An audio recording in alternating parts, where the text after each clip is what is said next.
Eh bien bonjour à tous. Certains me connaissent déjà, vous me connaissez peut-être un peu, donc je fais partie de la Vinyl Community française, paraît-il, si elle existe. Et donc je voulais faire un petit retour de ma dernière convention où je suis allé donc en Néerlande, aux Pays-Bas. Et donc ça s'est tenu du 8 au 10 novembre inclus. Donc je suis allé les 3 jours à la convention donc de Bois-le-Duc, Hertogenbosch, Den Bosch aussi. Alors je voulais vous faire mon retour, disons, sur cette convention. Bon, moi je vais vous dire quelque chose, j'ai beaucoup aimé l'ambiance déjà de la convention, j'ai trouvé ça intéressant. C'était une ambiance apaisée.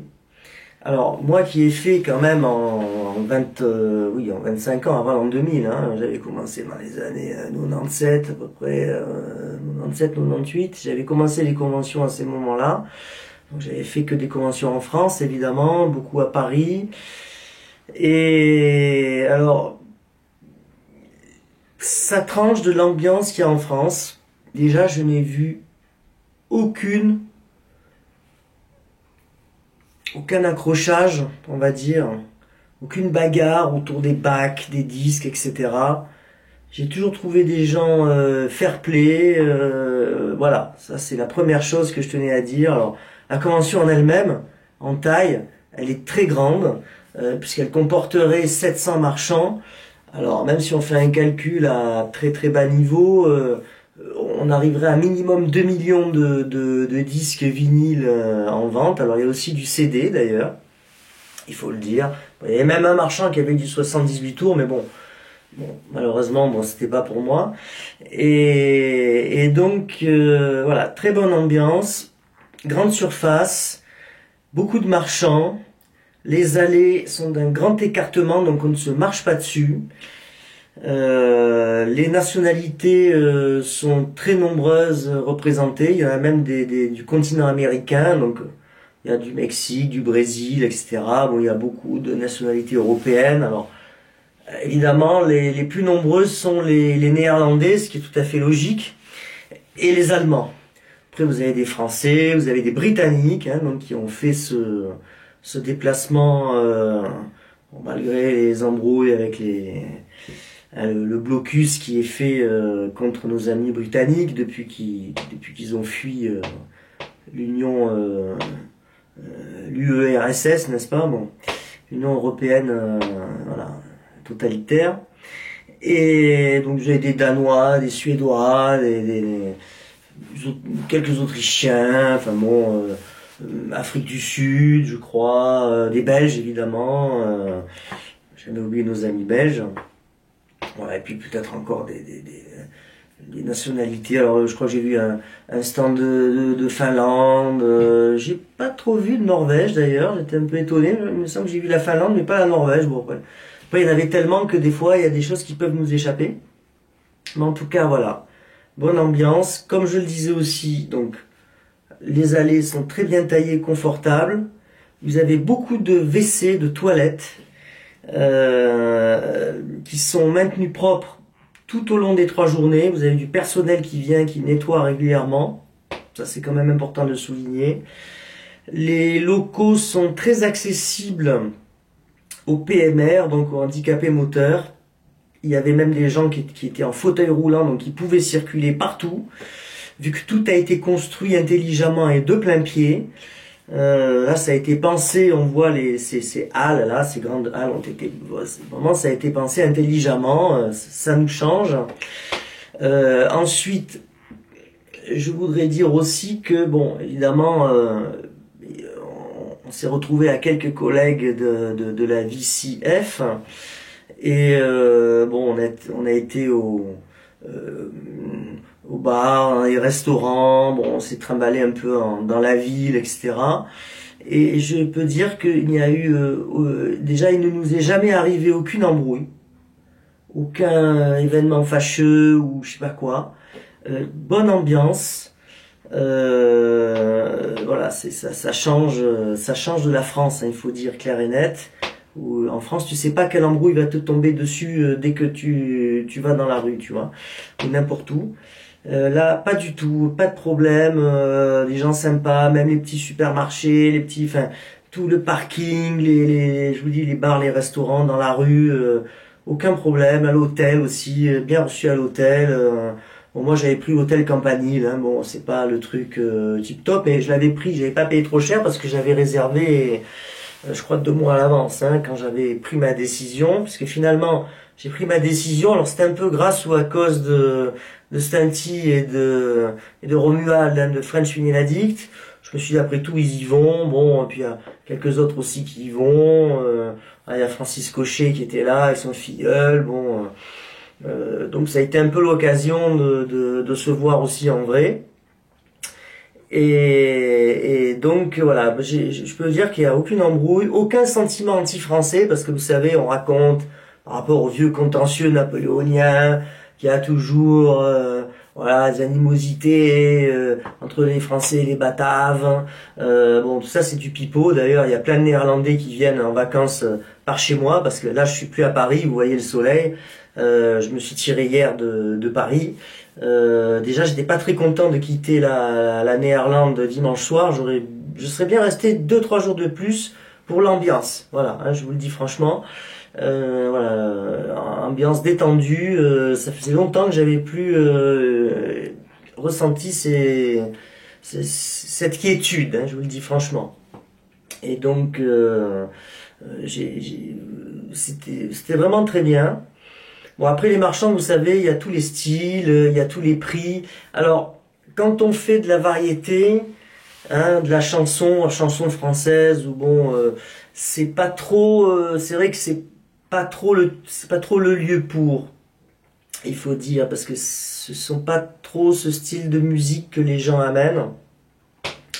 C'est les trucs plus internationaux. Alors vous avez des fois, vous allez avoir de la musique, de la variété ou de la chanson néerlandaise, néerlandophone, de la Schlager aussi allemande, etc. Donc là, il peut y avoir des choses. Mais bon, moi, avec un titre personnel, je suis pas là-dedans. Moi, je suis dans la chanson française essentiellement. Bon, pas que ça. Bon, mais bon, voilà. Disons, vous savez qui je collectionne.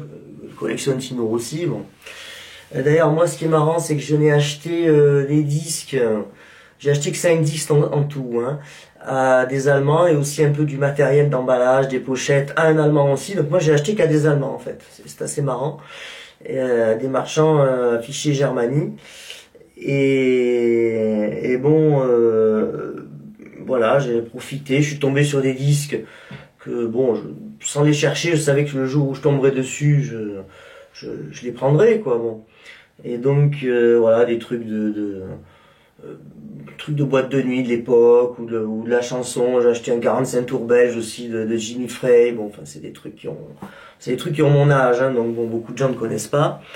Et bon, je n'ai trouvé qu'un 33 tours de Tino Rossi qui m'intéressait.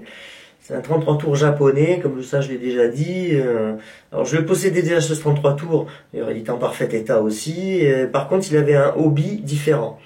Voilà, c'est très curieux, mais je pensais pas qu'il y ait pu y avoir plusieurs hobbies pour un même disque. Mais oui, j'ai fait une découverte au moins. Voilà, c'est quoi, ça me demande d'être plus encore vigilant avec ces disques japonais. Et c'est présage du Japon. Et donc voilà, bon, pour des gens qui cherchent de la pop rock internationale, ou de la métal, ou des styles un peu voilà, qui viennent de certains pays lointains, contrées lointaines, etc.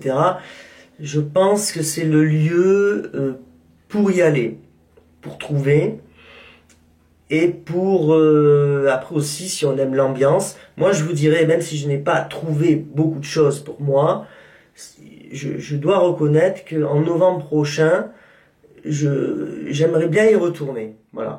Alors évidemment, il faut s'organiser. Il faut quand même, il faut prendre, si on veut y aller les 3 jours, il faut au moins 2 nuits d'hôtel. Bon, après vous avez le soir les restaurants. Alors dans la convention, vous avez je les ai montrés dans mes 5 films, hein.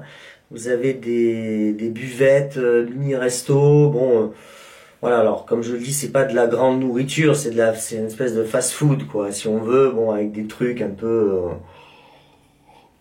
voilà, ils ont des frites, ils ont des doner. Alors leurs doner à eux, ils sont, enfin, c'est pas comme ceux qu'on connaît chez nous, bon, c'est bon. Mais enfin, ça permet, disons, de ne pas mourir de faim, voilà. Il y a la buvette, etc. Donc on peut passer les journées sans tomber d'inanition par terre. Voilà, premier jour ouverture à 7 heures, second jour à 9 heures et troisième jour à 10 heures. Et ça ferme tous les soirs à 17 heures. Voilà. Donc 12 euros pour le parking pour la journée quand on vient en voiture. Je sais qu'il y a des lignes de transport qui arrivent, qui sont pas loin. Alors là, par contre, j'ai pas étudié la, le cas. Enfin, vu que bon, moi, venant en automobile, bon, je me suis pas intéressé à cet aspect-là. Je suis même tombé, par chance, vraiment, je suis tombé sur l'organisatrice Elisabeth Matos de l'événement. C'est une Française exilée, on va dire, installée en Néerlande depuis 30 ans. Et donc, il organise cet événement qui est gigantesque. Alors, ce serait même le plus grand du monde. Parce que je sais qu'il y a quelque chose aux USA aussi qui se passe, mais ce serait peut-être plus petit.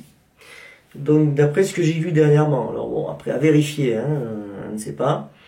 Et donc voilà, bon, c'est un endroit. Là, par exemple, il y avait aussi Dimitri de Wanted Wax avec un de ses collègues là, je crois que c'est Astro ou Astra Vinyl, ils étaient là. Alors oui, ils sont dans les BOF là, les bandes originales de films, hein, les colonnes sonores, et donc ils ont acheté pas mal de trucs là-dessus. Bon, ils sont là-dedans. Voilà, ce qui est bien, c'est qu'en faisant, on peut faire plusieurs styles. Au moins, on n'est pas concurrent d'ailleurs, c'est ça qui est bien. On peut se croiser, on peut s'entrevoir. Alors, je vous dirais que c'est dur de se croiser, même si on se connaît, parce que c'est tellement grand en surface. Alors, j'ai pas fait les comptes. Il y a tellement de marchands que bon, à un moment donné, si vous voulez, c'est pas évident. Alors, j'ai croisé Romuald 2 ou 3 fois. Voilà, j'ai un peu parlé avec lui pendant une vidéo aussi là, celle du troisième jour. Et bon, sinon on se donnait rendez-vous vers 17 heures en fin de convention, on se donnait rendez-vous pour entre collègues et tout ça. Bon, donc on se retrouvait. Voilà, alors après c'est pas l'ambiance à se rouler par terre non plus, c'est une ambiance détendue, c'est une ambiance calme, c'est cool. Voilà, vous avez des marchands qui savent ce qu'ils veulent, ils veulent vendre. Vous avez des visiteurs qui veulent acheter des choses.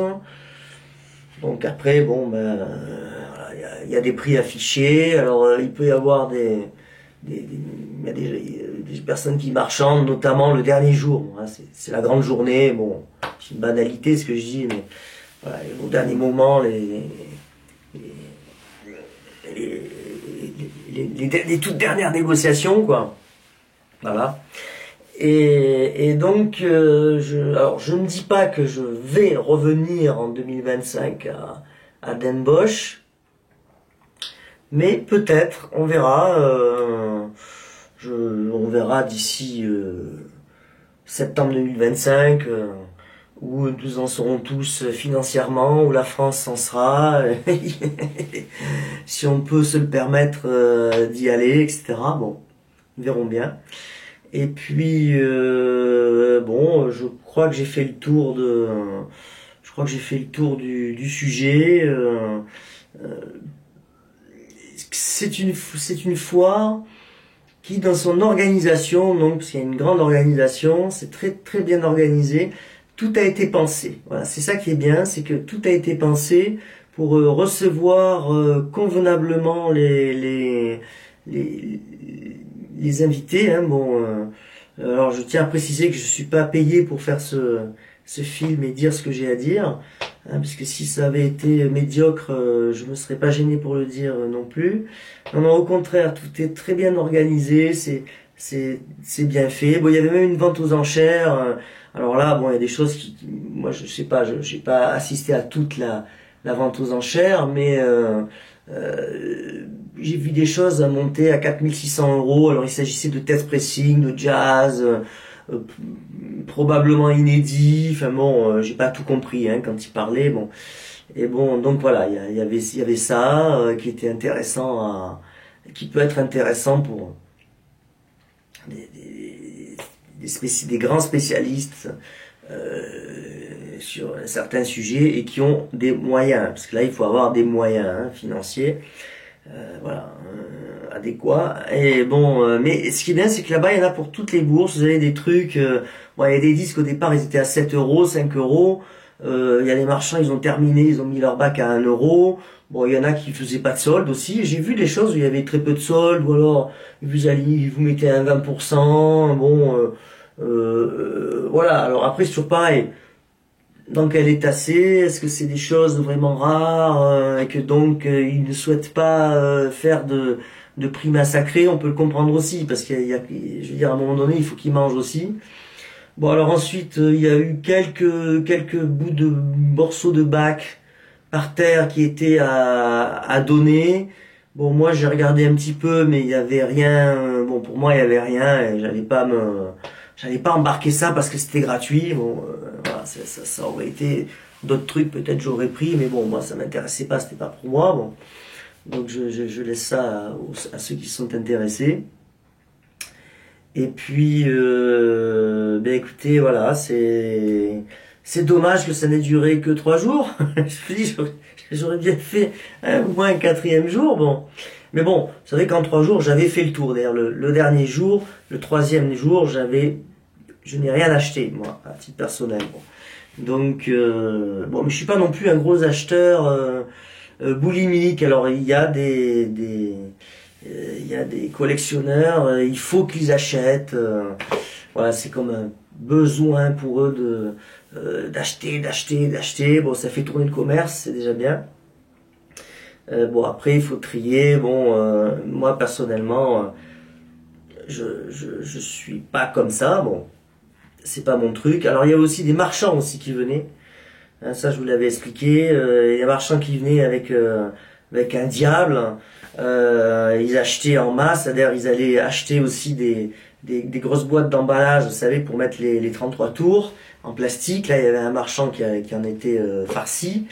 Et donc, ils s'embarquaient 3 ou 4 boîtes, et après, ils allaient dans leur voiture, leur SUV, leur camionnette. Moi, j'ai vu le cirque, hein, parce que des fois, je suis allé sur le parking, j'ai vu un peu tout le cirque qu'il y avait.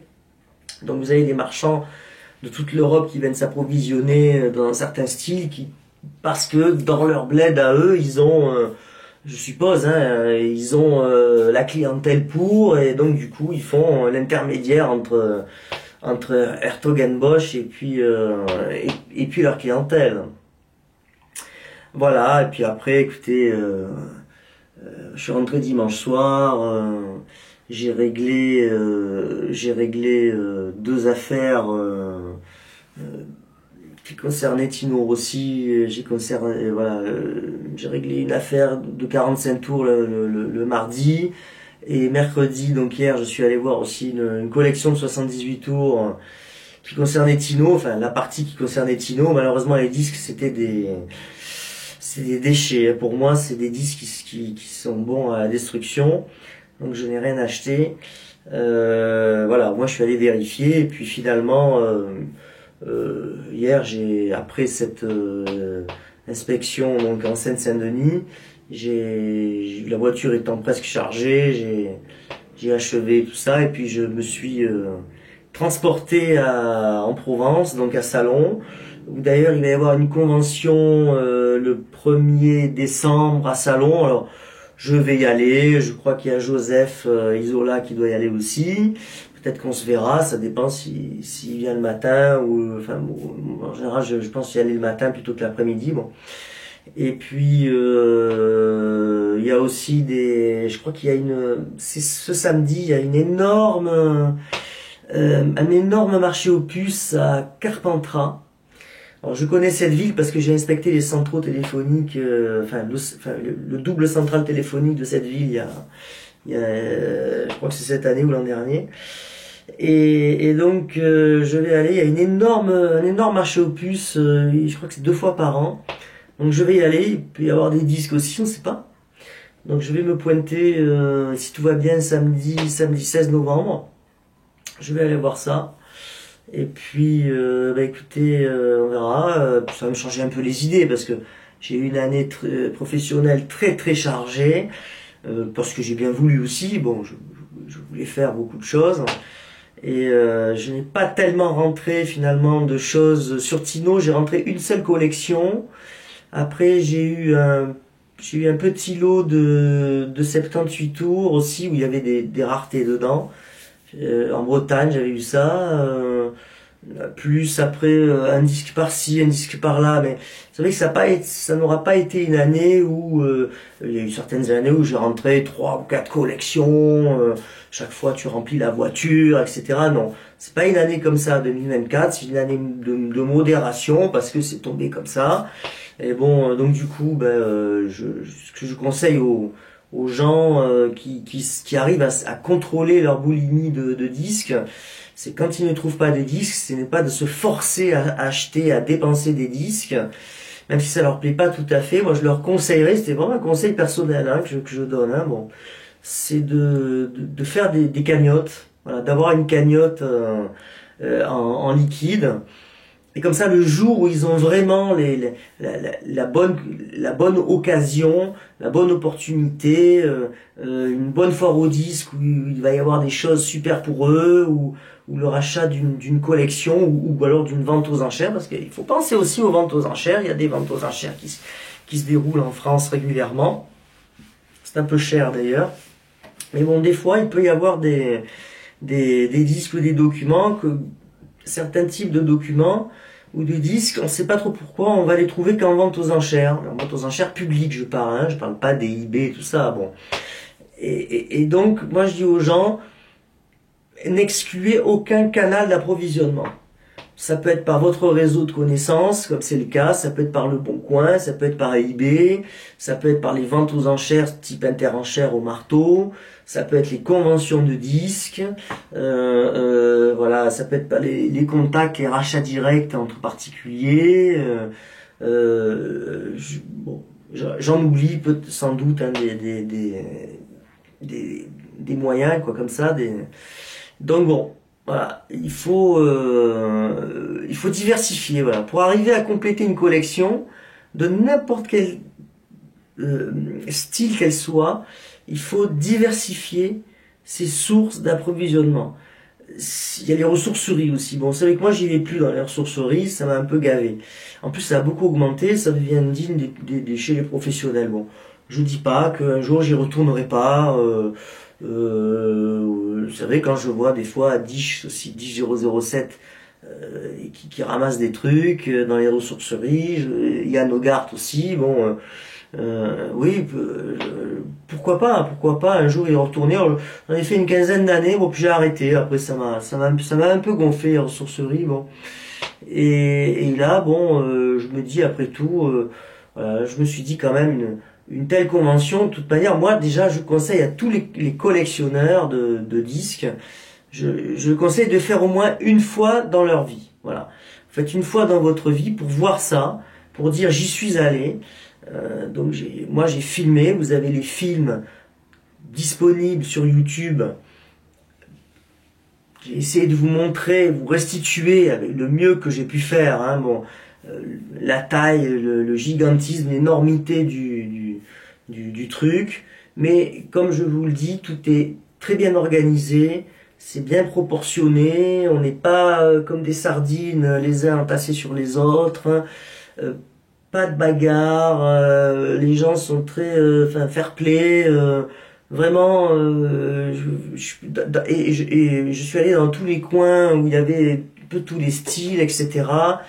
Et voilà, on peut pas dire qu'il y a des endroits... non, c'est vraiment super. Donc moi, c'est quelque chose que je recommande à faire au moins une fois dans sa vie. Alors, je ne sais pas hein, si j'y retournerai. J'y retournerai peut-être l'année prochaine si en novembre je suis disponible, parce que moi en avril normalement je redescends toujours dans le sud, hein, je suis dans le sud. Si financièrement je pourrais me le permettre à ce moment-là, je n'en sais rien, parce qu'on sait pas dans la vie, voilà. Et donc voilà, c'était mon expérience, mon retour d'expérience qui m'a été tout personnel, hein, bon, de cette foire. Voilà, je peux pas être plus clair et je peux pas être plus transparent que ça, aussi transparent que mes lunettes, voilà. Et donc ça sera à vous de voir, c'est à vous de décider ce que vous voulez, ce que vous décidez de faire. Mais écoutez, je vais vous laisser. Et puis bon, ce sera probablement ma dernière vidéo de l'année 2024, à moins je sais pas, de quelque chose d'exceptionnel, de trouvailles vraiment complètement folles, une énorme collection d'ici la fin de l'année, bon, quelque chose voilà. Enfin bon, faut pas trop rêver. À mon avis, c'est pas une année à ça, donc voilà, c'est chaque année est différente. Je suis habitué à ça puisque ça. Sinon aussi, j'ai collectionné.